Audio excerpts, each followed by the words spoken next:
Good morning সবাইকে। On story with টুম্পার একটি নতুন ব্লগে সবাইকে স্বাগত। এখন ভোর 5টা বাজে। প্রথমেই সবাইকে জানাই মহালয়ার অনেক অনেক শুভেচ্ছা। তো বেরিয়ে পড়েছি আমার গন্তব্যস্থলের উদ্দেশ্যে। তো যাচ্ছি কোথায়? যাচ্ছি আজকে গঙ্গার ঘাটে গঙ্গা জল আনতে। তার মধ্যে দেখুন রাস্তায় এটি একটি কলকাতার অন্যতম ব্যস্ত বাজার, যেখানে পুজোর সমস্ত রকমের কেনাকাটা শুরু হয়ে গিয়েছে। জামাকাপড়ের একটি অন্যতম বাজার। তো দেখতে দেখতে আমি আমার গন্তব্যস্থলেও পৌঁছে গিয়েছি। আহিতলা ঘাট এসেই আমি আহিতলার যে মেন শীতলা মন্দির, সেখানে দর্শন নিলাম এবং তার পাশেই হচ্ছে আহিতলা সর্বজনীন ক্লাবের যে এবারের পুজোর থিম, সেটা আজকে তোমাদের সঙ্গে শেয়ার করছি।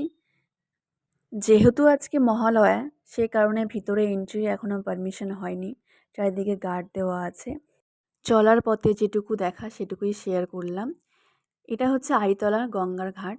দেখুন প্রচুর লোকের আজকে সমাগম, কারণ আজ মহালয়া, অর্থাৎ পিতৃপক্ষের অবসান এবং দেবীপক্ষের সূচনা। গঙ্গার ঘাটে আজকে পা দেওয়ার একদম জায়গা নেই, সেটা দেখতেই পাচ্ছেন।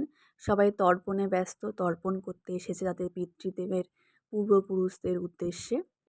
এই গঙ্গার ঘাট এবং এই গঙ্গার যে আইতলা প্লেস, আসলেই যেন এক অদ্ভুত টান অনুভব করি, কারণ ছোটোবেলা থেকে আজ পর্যন্ত এই একই জায়গা দিয়েই মামার বাড়ি যাওয়া আসা হয়।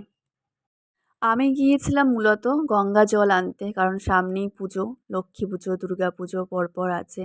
তো বাড়িতে লক্ষ্মী পুজো হয়, সেই কারণে প্রত্যেক বছর এই সময়তেই জল আনতে আসা হয়।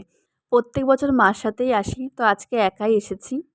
আমার জল নেওয়া কমপ্লিট হয়ে গেছে, এবার বাড়ি ফেরার পালা। অবশ্যই জানাবেন কেমন লাগলো। আবার দেখা হবে নতুন কোনো ভিডিওতে।